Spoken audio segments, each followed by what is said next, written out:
Está llamando al abstencionismo. No, Explica bien eso. No, yo lo explico. Yo en ese sentido tengo una postura muy clara. Tú no le puedes pedir al pueblo que no vaya a votar. ¿Por qué razón?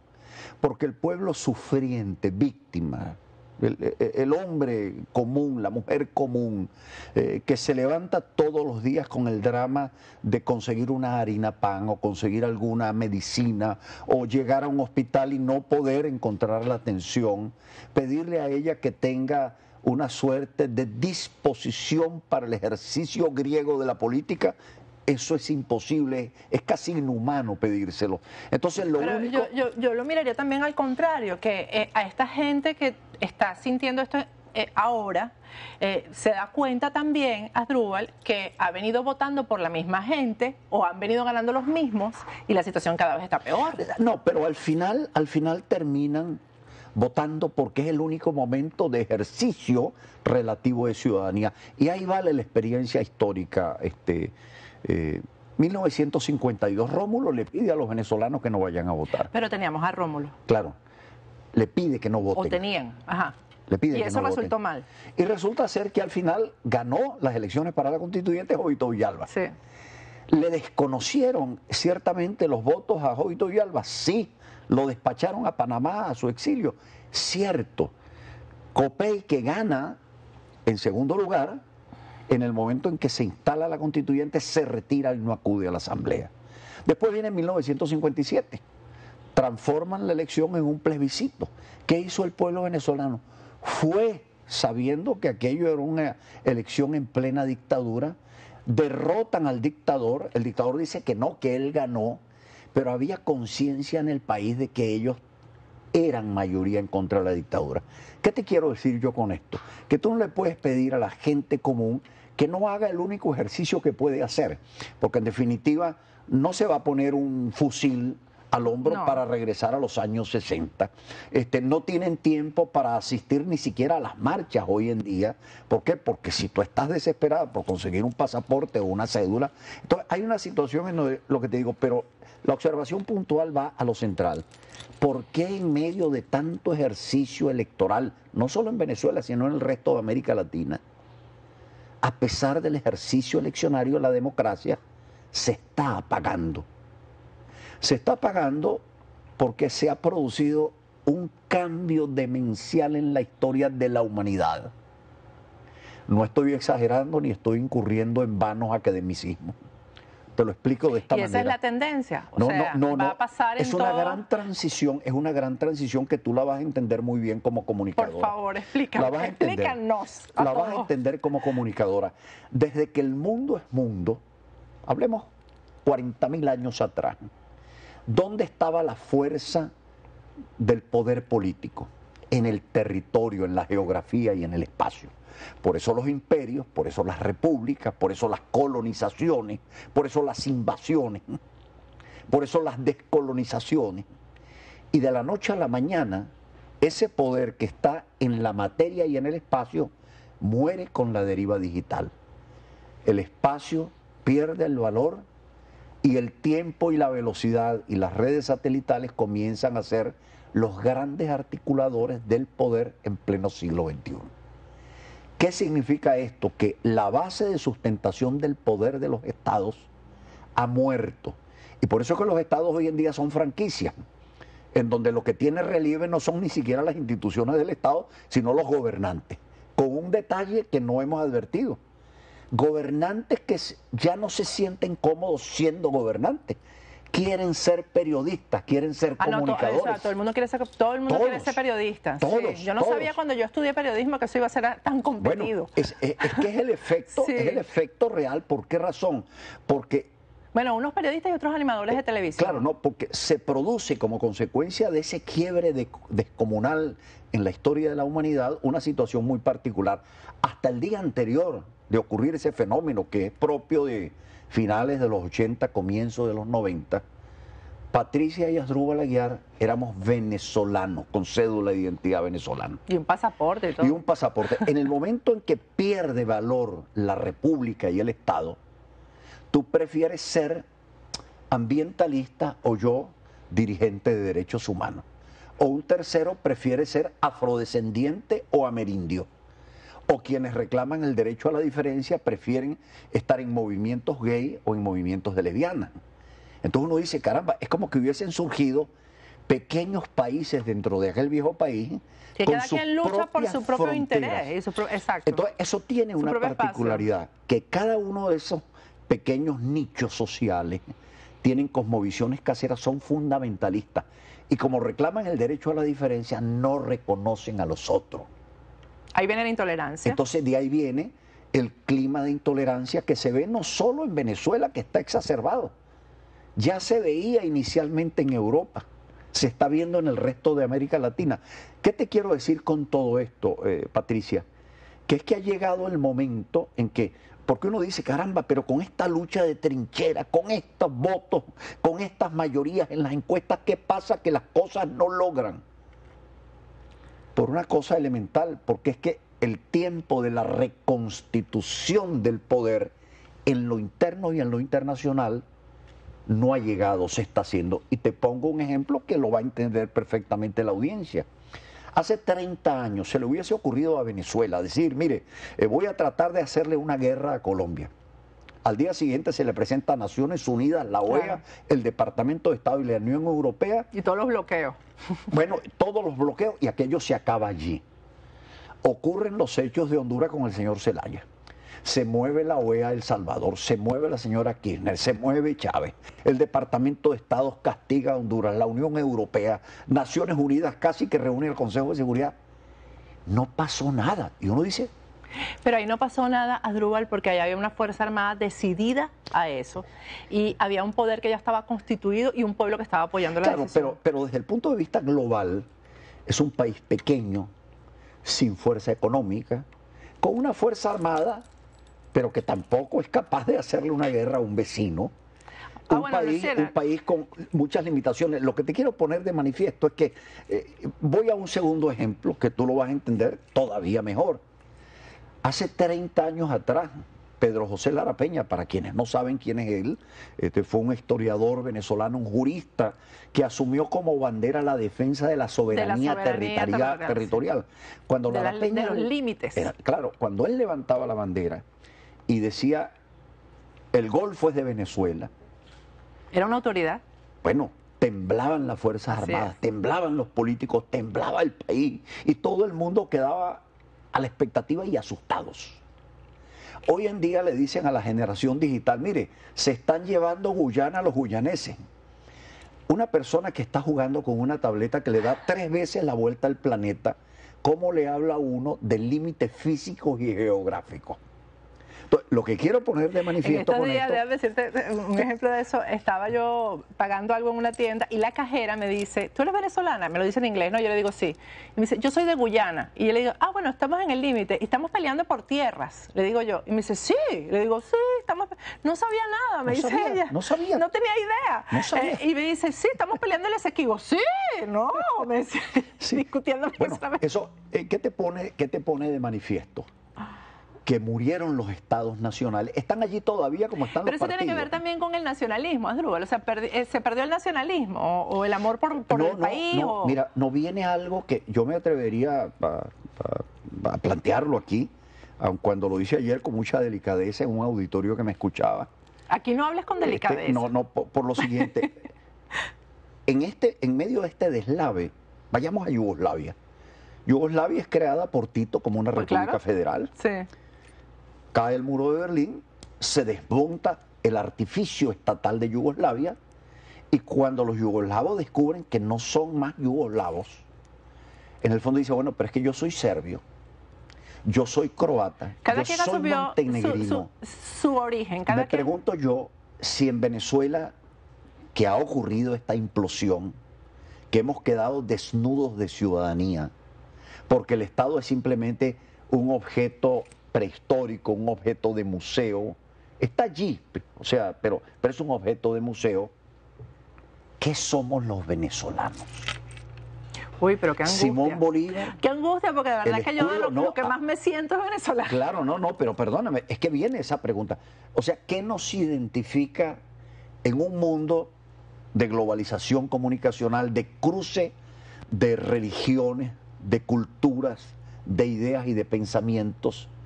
¿Cuál es nuestra adscripción? Porque nosotros en el fondo éramos el producto de una suerte de mestizaje cósmico, ¿no? Pero en el fondo, ¿qué somos? ¿Somos afroamericanos? ¿Somos indígenas? ¿Somos blancos? O sea, renunciamos por obra del propio Bolívar a la única savia cultural que teníamos, que era la grecorromana latina, y eso lo cortan de raíz para comenzar la historia de cero.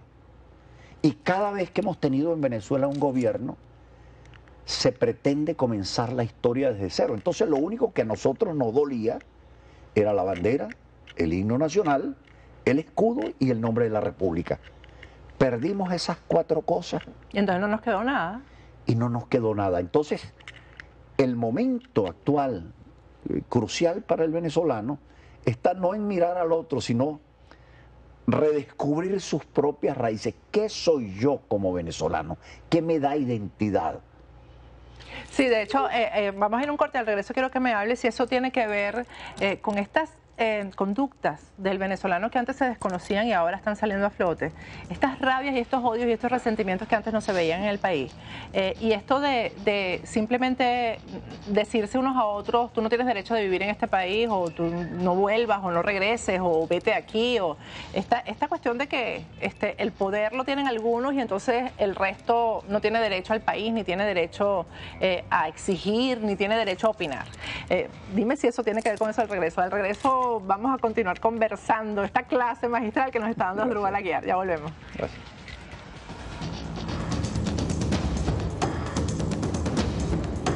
Agárrate con Patricia Poleo. Agárrate con Patricia Poleo. Regresamos con Agárrate, estamos con Asdrúbal Aguiar. Hay un nuevo venezolano, un nuevo tipo de venezolano. ¿Somos otras personas o eso era lo que éramos y ahora con esta crisis ha surgido? Una y otra cosa, no es que pretenda eludir cómo se llama tu agudo comentario, pero éramos como somos. Yo diría, fuimos como somos ahora. Si uno regresa a la historia, Venezuela alcanza estabilidad y paz a lo largo del siglo XX. Su república militar con el general Cipriano Castro y el general Gómez, y su república civil con Rómulo Caldera y Jovito Villalba. Y esa paz se agotó, desapareció. ¿Por qué? Ajá. Porque Venezuela, volvemos de nuevo, agotó un periodo y un modelo histórico en un momento de crisis del Estado Nacional y en el fondo regresó a su siglo XIX.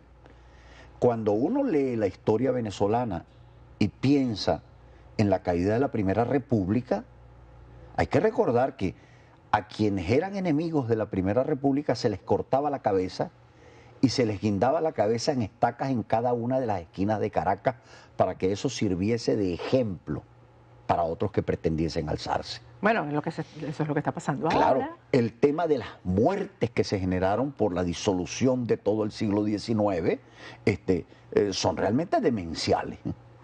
¿Quién frena esto?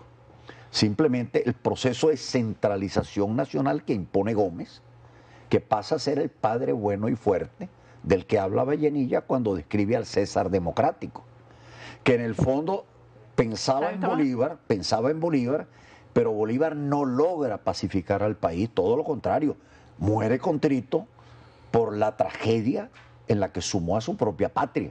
Logró la independencia, si no, logramos la república en el siglo XIX nominalmente con 30 años de retardo, 1830. Y el siglo XX lo conocemos a la muerte de Gómez en 1935.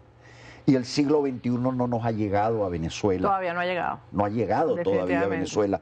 Entonces, vuelvo de nuevo al principio. ¿Qué ocurría cuando estábamos en pleno momento de disolución? Que habían unos actores, habían unos intelectuales, había esto que le molesta tanto al régimen venezolano, había una ilustración meritocrática que pensaba, soñaba e imaginaba una república.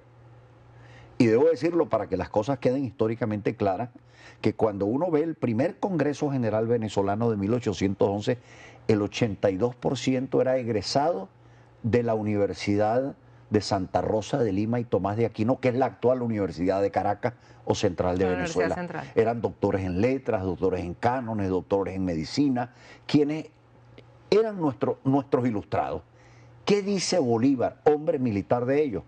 Estos son unos loquitos que se están imaginando una república aérea cuando este país no está todavía preparado para el bien supremo de la libertad. Necesita la dictadura. Bueno, Bolívar es el autor de la Constitución de Chuquisaca, que la pone en práctica Chávez con Nicolás Maduro.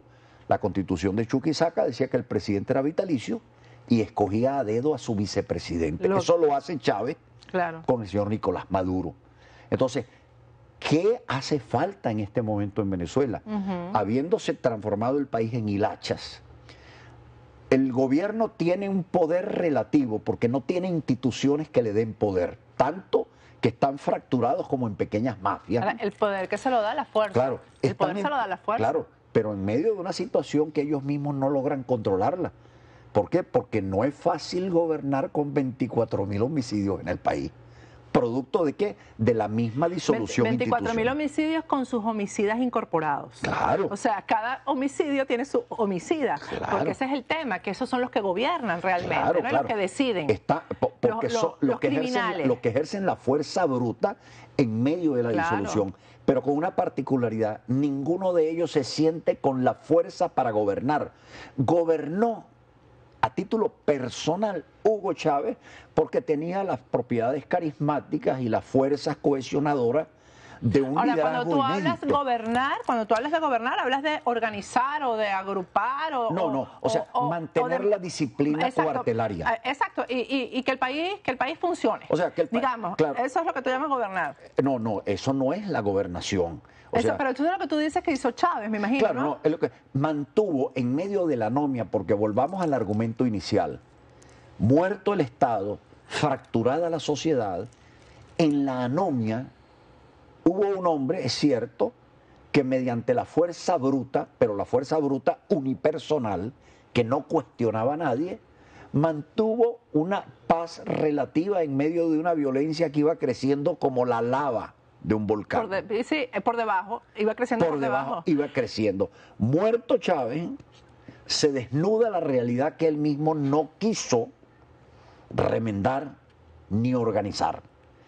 Hoy en día, ¿qué tenemos? Ahora, pero entonces no hay gobierno ahora, pero ahí está él, ahí está Nicolás Maduro. No, pero está, repito, con todas sus circunstancias. Claro, está Nicolás Maduro nominalmente sobre una república que no existe, porque es como en medio del desierto es decir, no tiene poder. Y de tribus, tiene simplemente un revólver en la mano frente a 20 personas que están desarmadas.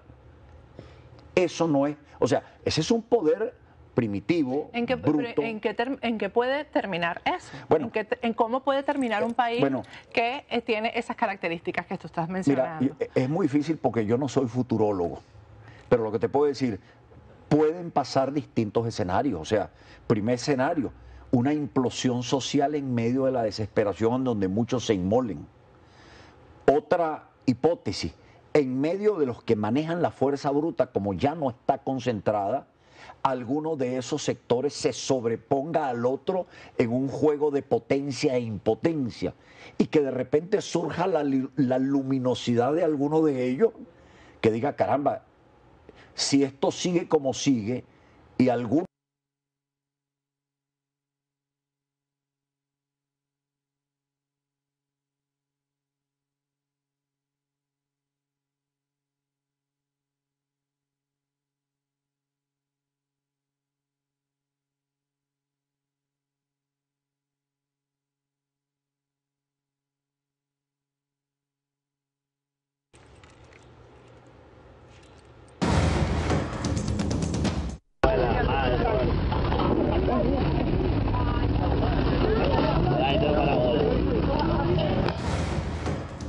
Ahí se estaban llevando la comida y el conductor del camión estaba muerto en el piso. Ese es el mundo medieval.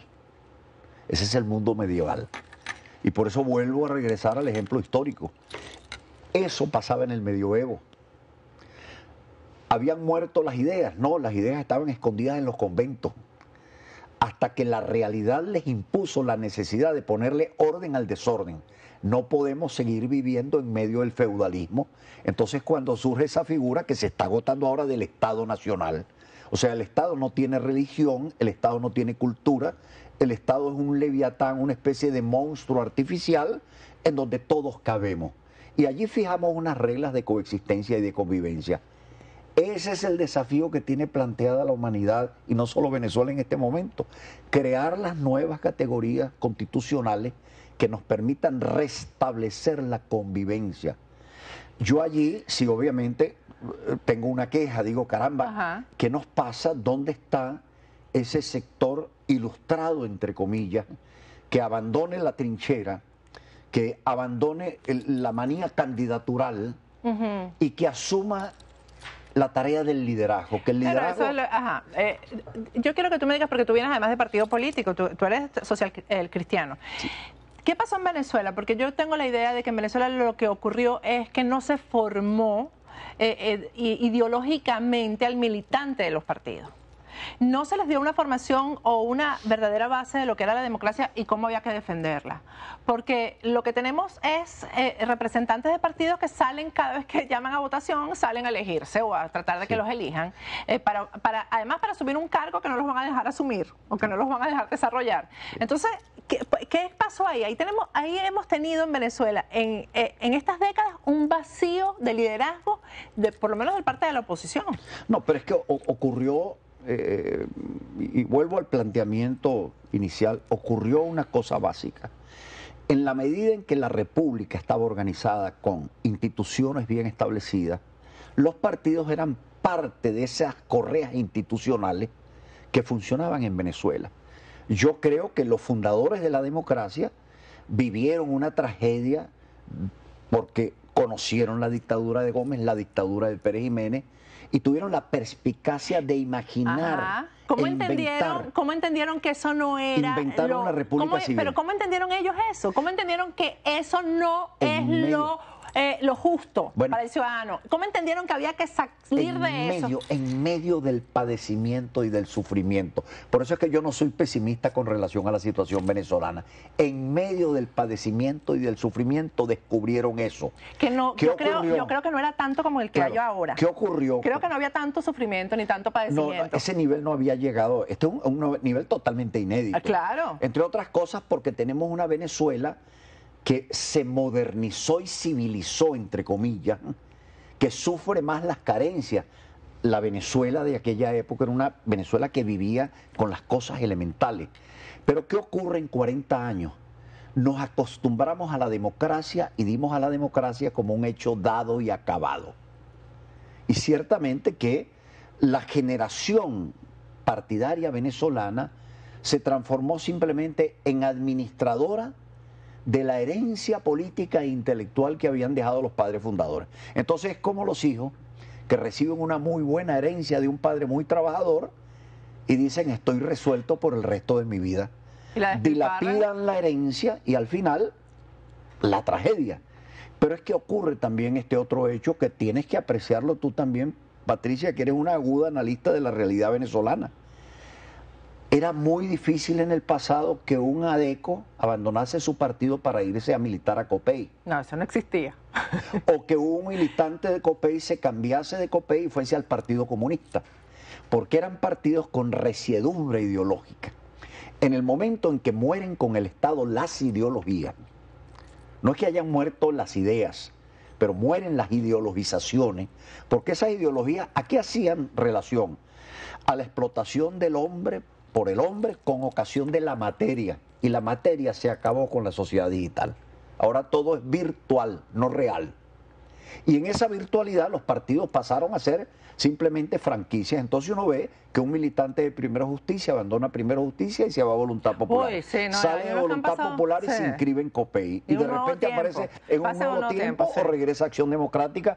¿Por qué? Porque son simplemente pequeños nichos de ocasión para poder ejercer de una manera concordada con algunos compañeros o con algunos panas, como dice mi hijo, alguna actividad de tipo ciudadana, entre comillas. Se agremian por momentos, pero entonces con eso que tú me estás diciendo, yo endurezco, por decirlo de alguna manera, mi tesis de que los partidos no son la solución realmente.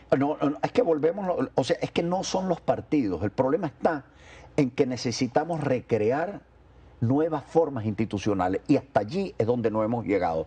Te pongo un ejemplo.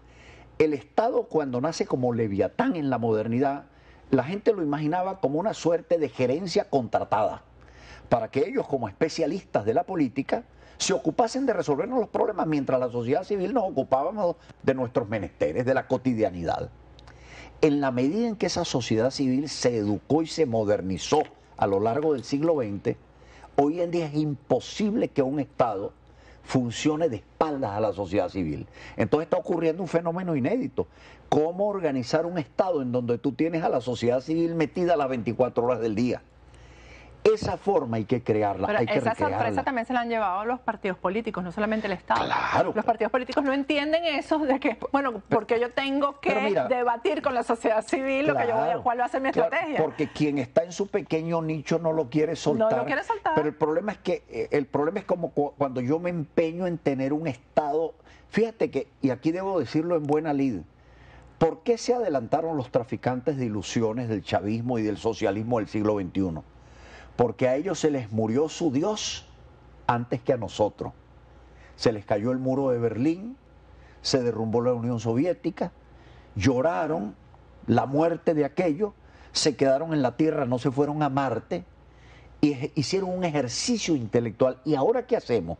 Se fueron al mundo de las ONG, las sociedades transversales, abandonaron los partidos estalinistas, y cuando uno ve a Chávez en ejercicio del poder, él tenía relaciones con Planalto en Brasil, o con la Casa Rosada en Argentina, o con el Palacio de Nariño en Bogotá, pero eran relaciones formales. Las relaciones reales, ¿dónde estaban? Con los sin tierra, con los sin techo, con el movimiento de afrodescendientes, con el movimiento indígena, ahí porque fue donde... entendió que se había disuelto la sociedad. Lo que pasa es que habiendo tenido una oportunidad extraordinaria para reconstituir, simplemente se lo tragó la ambición de poder. Así es.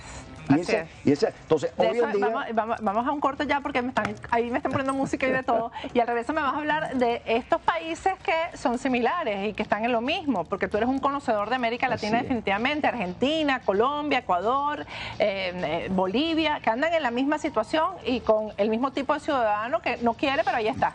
Así es. Al regreso seguimos hablando con Asdrúbal Aguiar.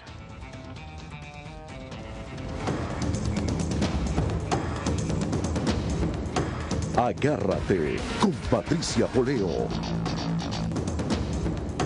Agárrate con Patricia Poleo. Regresamos con Agárrate. Aquí en el intermedio hablamos de una esperanza. Antes de entrar en América Latina, nos quedan 10 minutos contigo, Asdrúbal. Estuviste en Texas en una reunión con jóvenes venezolanos. Yo realmente estoy muy animado. Yo no es un militantismo de la esperanza que yo asumo con convicción y sobre la base de realidades. Yo me encontré 120 muchachos venezolanos. En Texas. En Texas. Venían de todos los Estados Unidos, han hecho un giro durante los últimos 8 años, se han cambiado los líderes de esta organización, estudian pregrado y están haciendo sus estudios de posgrado. Y montaron lo que ellos llaman el Plan País.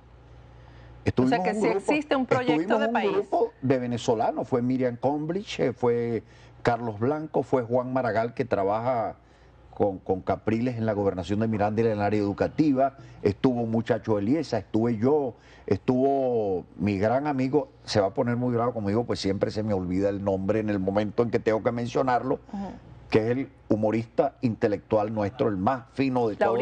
Laureano, estuvo con nosotros. Laureano Márquez. Y resulta que estos muchachos nos pusieron inclusive una disciplina en donde decía, usted solo habla 10 minutos, no me haga adjetivaciones, describa hechos para que nosotros podamos debatir. Montaron 7 mesas con una disciplina y una organización de primer mundo. ¿Y hacia dónde va eso? Y ellos no están ¿Eso cae en el vacío o eso se le va a entregar a alguien o eso se va a desarrollar? ¿Qué vamos a hacer con eso? Tienen 8 años trabajando y diseñando un modelo de país. ¿Qué implica? Del próximo país, me imagino, ¿no? Es que es un país que tiene que durar 30, 40 años, porque ¿A partir de cuándo? comentábamos nosotros esto, brevemente, porque Ajá. nos quedan pocos minutos. Sí. La generación que fundó la República Civil monta su proyecto en el año 28, al 38, al 48, al 58, 30 años, una generación.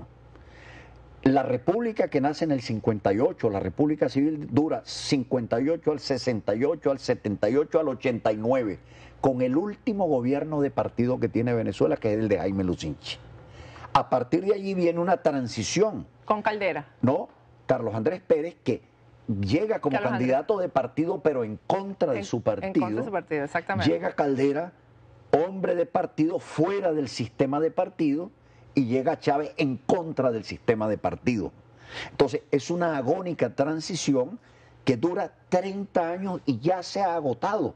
Entonces, ¿Pero cuándo se cumplen los 30 años Bueno, según ese 58, 68, 72? ¿Cuándo se cumplen no, esos 30 o sea, el periodo, porque normalmente van entre 25 a 30 años y la historia ha sido fatal. ¿Por qué? No es un problema de fatalismo histórico, es que el cambio generacional obliga a que no haya empatía entre los padres y los hijos en determinado Esto quiere momento. decir, para cerrar el tema, que el liderazgo de oposición, por llamarlo de alguna manera, que está en Venezuela, ese no es el que es, sino el que se está preparando afuera, por ejemplo. Es que fíjate, te comento esto, claro, no para desanimarnos, porque les tengo un gran afecto y son grandes amigos, Leopoldo, Enrique, María Corina. Las generaciones de líderes en América Latina han logrado tener su momento crucial entre los 25, los 35, los 40, 42 años. Cuando yo fui ministro del Interior y fui presidente encargado de la República, que el presidente Caldera me consideraba un niño porque me doblaba la edad, yo tenía 50 años. Pero resulta que en ese momento ya estaba sentado allí Enrique Capriles con 25 años como presidente de la Cámara de Diputados. De la Cámara de Diputados, sí. ¿Qué significa esto? Que ya la generación de 40 años se le comienza a hacer agonioso su tiempo de realización ya yo en el 50. Estado. Bueno, pero eso es así. A no se nos acaba el tiempo. Lo que pasa es que a uno no se le agota el tiempo. No, lo que pasa es que uno tiene que tener la inteligencia para saber qué rol nos corresponde a nosotros cumplir frente a una generación que se está levantando y que tengo la seguridad le corresponden los próximos 30, esos 40 muchachos años. que hemos visto peleando en las calles, que están presos ahora y nadie los toma en cuenta, que son jóvenes, esos son los que van. Esa es la generación Uy, amén. que va. Hay que decir amén. Esa es la generación. Hay que decir amén. Esa es la generación que va. Y yo tengo la convicción. El resto son simplemente los rezagos de una crisis histórica y de un cambio histórico en donde hemos visto traficantes de ilusiones de uno u otro tenor. Traficantes de ilusiones y de otras cosas. De todo. Claro. Y de otras cosas malas. Asdrúbal, América Latina. América Latina, la gran tragedia es que esos estados, como se agotaron, no tienen ya fuerza, no para resolver los problemas internos, porque son elefantes jurásicos, pesan mucho frente a la cotidianidad de la gente, sino que incluso hasta Estados Unidos, que es primera potencia del mundo, ya no tiene capacidad por sí sola para resolver los grandes desafíos que tiene la humanidad. ¿Por qué? Porque la globalización trajo la deriva digital, pero trajo tremendos peligros. El problema de la deslocalización del terrorismo, América Latina está siendo afectada por esto.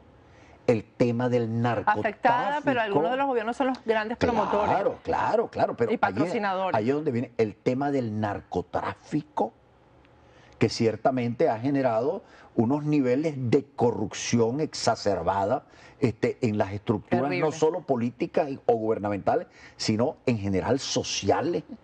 Cuando en Venezuela nosotros pasamos de 4.000 homicidios a la cifra que tenemos hoy en día, ese salto en escalera no fue el producto de un deterioro económico y social, sino el maridaje que se estableció en el 89, en agosto, del gobierno de Hugo Chávez con la narcoguerrilla de la FARC. Así es. Entonces, el proceso de ajustes de cuentas es lo que nos ha llevado a esto. Esa tragedia la está viviendo Argentina. Argentina tiene una particularidad, que la conferencia episcopal ha golpeado la mesa duramente con el tema. En Venezuela el tema no se tocó en 15 años, no solo por los vínculos de actores venezolanos, sino porque las investigaciones que hacían algunos periodistas le tenían miedo a sacar Pero yo tipo de bastante cosas. que lo dije. O sea, incluso Claro. además otros periodistas, se dijo mucho. Hay periodistas muertos en Venezuela porque Bueno, lo dijeron. Claro, claro. Porque Pero había el denunciar, temor. claro, Había el siempre temor hay el temor por frente lo al que pasó en narcotráfico. Honduras, lo que ha pasado en México, pero es Y en un tema Colombia que también. ha ido contaminando. Nuestra tragedia es que Colombia viene saliendo del problema y nosotros Absorbiéndolo estamos todo. absorbiendo totalmente señor. esta estructura, que es uno de los problemas que hay que estudiar, no solo imaginarse un plan país, sino cómo vamos a resolver el Claro. tema de la gobernabilidad con una estructura social cooptada en buena parte por el narcotráfico. Sí, porque además hay gente que dice, bueno, ¿por qué se había tanto dinero en Venezuela? ¿Por qué tuvieron dinero de la corrupción, del petróleo, etcétera? ¿Por qué se tuvieron que meter en el tráfico de drogas? Porque es que nada, ningún negocio da el dinero que da el tráfico de drogas. Sí, sí. No, y el problema, mira las ambiciones desmedidas. O sea, No, llega y un además momento eso en es- que el cielo ya no le sirve del límite. Exactamente, Frente a la y voracidad. el tráfico de drogas trae además apropiación del territorio, otro Claro. tipo de poder, además del poder político. Así es. Y volvemos de nuevo al tema central. El tema de los medios va a ser el gran tema y sigue siendo en América Latina. ¿Por qué? Porque la capacidad de articulación social que en el pasado, en el curso de 1810 hasta el día de hoy, tuvieron las estructuras políticas y los estados, ha desaparecido. La articulación social la dan los medios, que es la nueva y novísima fuente absoluta de poder. Tú eras parte del cuarto poder. Hoy en día los medios y los periodistas, y sobre todo los periodistas subterráneos, son el poder real y articulador de las sociedades.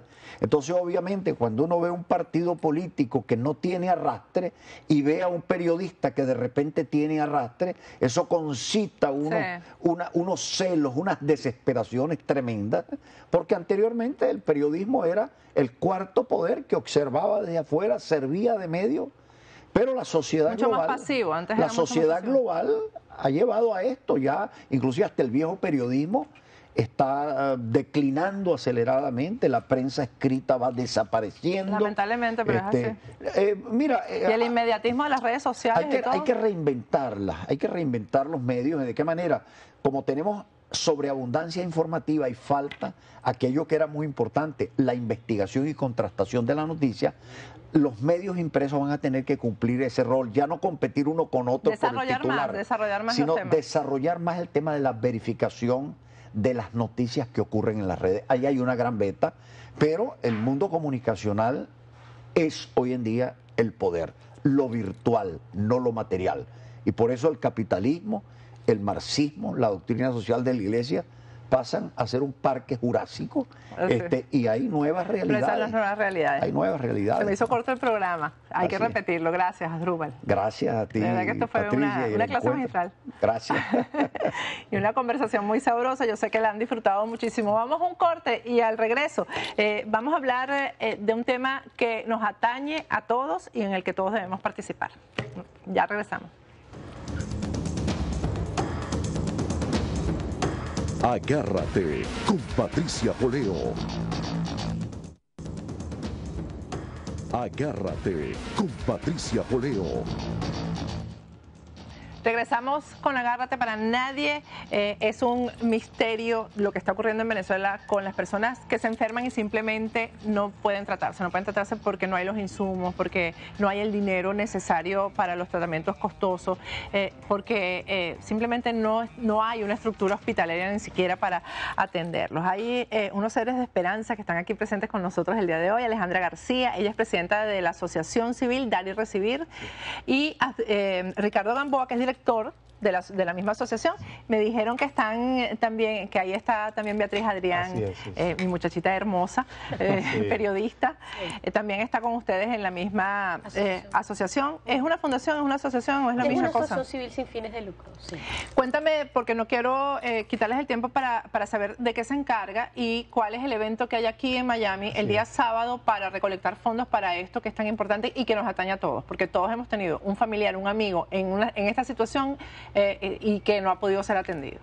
Mira, la Asociación Civil Dar y Recibir lo que quiere promover es el valor de dar y la solidaridad, que es un valor que distingue al venezolano. Nosotros, para hacerlo, contamos con una página web que se llama www.daryrecibir.org.be.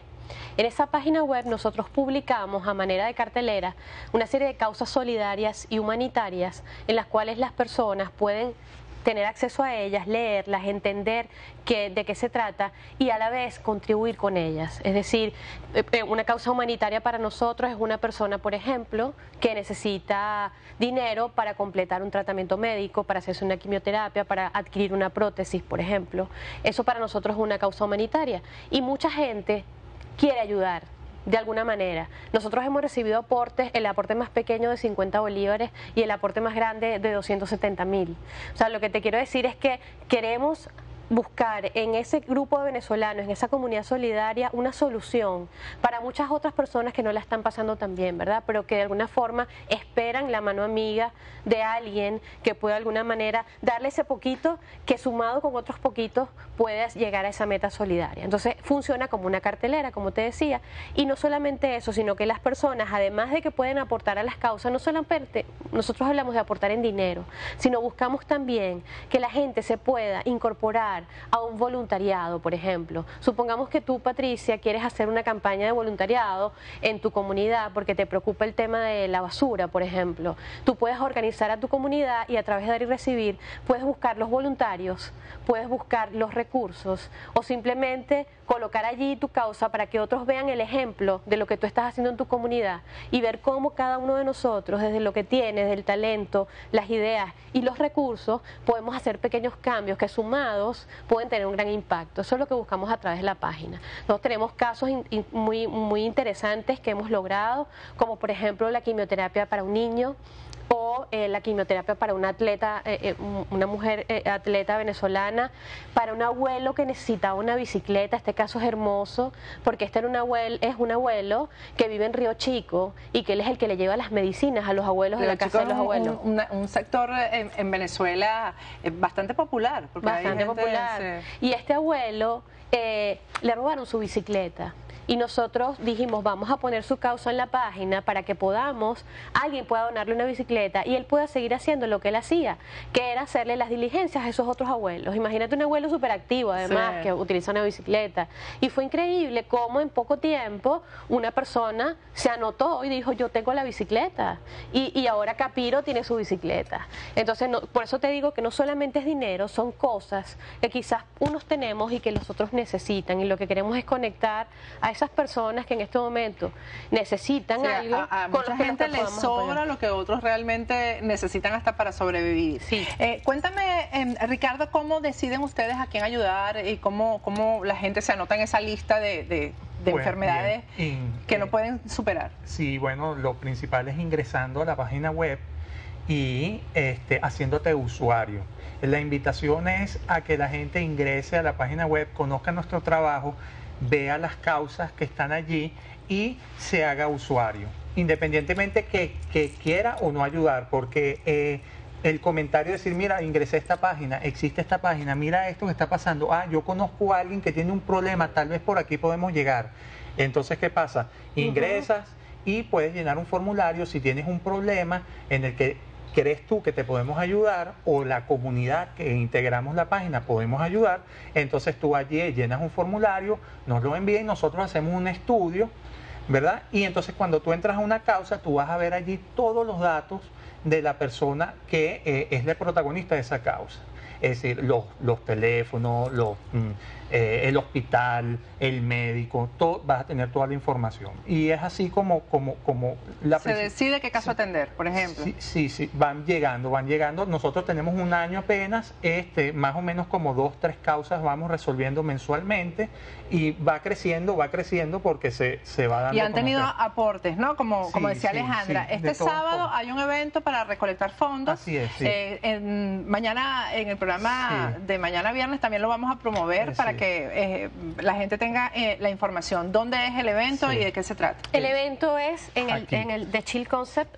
Ricardo va a darles la información. Es aquí, ¿no? Ahí lo tienen en pantalla. 114 Northeast 20 Terras. Eso es en Wynwood, ¿no? Wynwood, okay. sí. Es una casa, esto es en el The Chill Concert.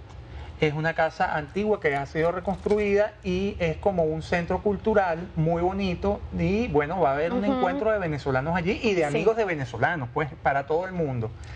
Se va a proyectar un documental, se llama Discover the Gift, que es una pues de esperanza, de amistad, de los valores para ¿Y van a promover los cobrar la valores. entrada o en qué consiste la Tiene un costo la entrada de $30 a beneficio de Dar y Recibir, que somos nosotros. Y de Air Connection también. Y entonces Bueno, está aquí.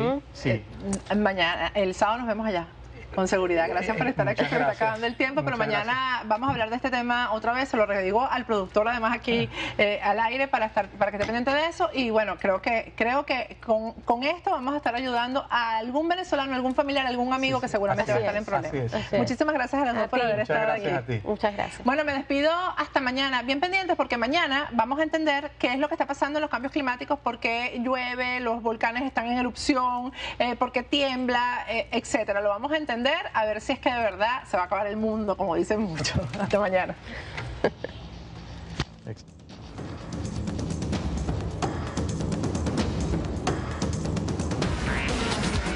Patricia Poleo en Agárrate. Opinión estremecedora.